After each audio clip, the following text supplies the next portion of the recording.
long have you been a professional psychic for, and what prompted you to do it in the first place? I've been aware of spirit all my life, ever since I was a child, and that's a whole different story. And it wasn't until I was about 18 or 19 that I started to look at it properly.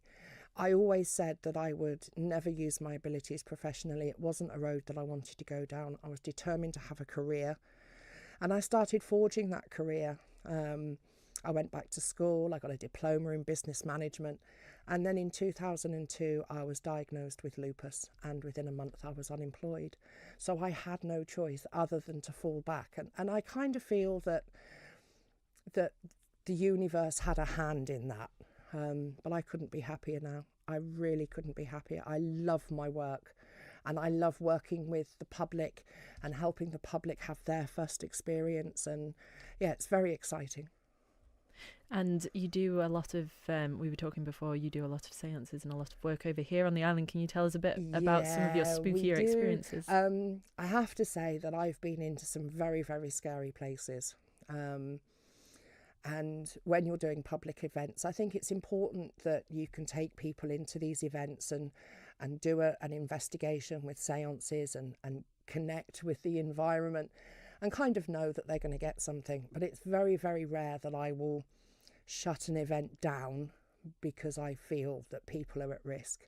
And I have done that at one location on the island twice. Both times we've been in there, we even went in there with team on a training night, and I shut it down. I got everybody out because it was just getting too funky. I know you can't reveal where this is, but can you give us a few details about what made you feel the need to shut it down? The way that we work when we do these public events is that we break people into smaller groups and we split into different areas.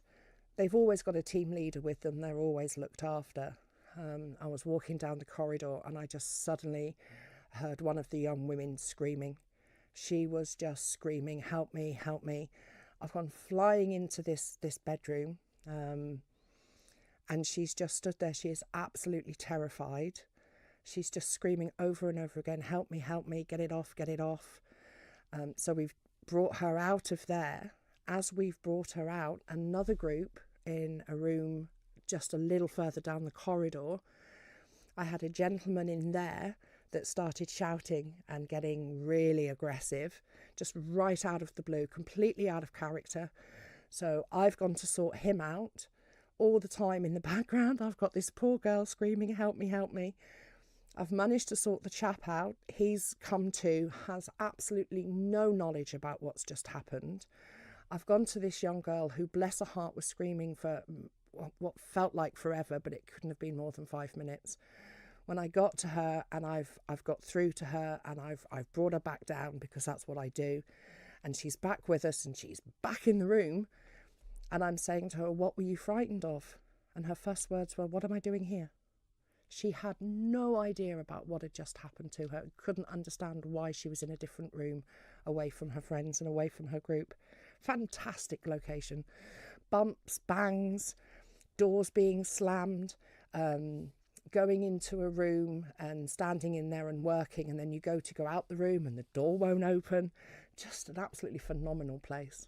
Does it link, like when I watch a horror film, I love watching horror films. I know it's not like the same, obviously, but it lingers with me and I can't sleep later. And do you get the same, like with your job? It is quite a spooky job.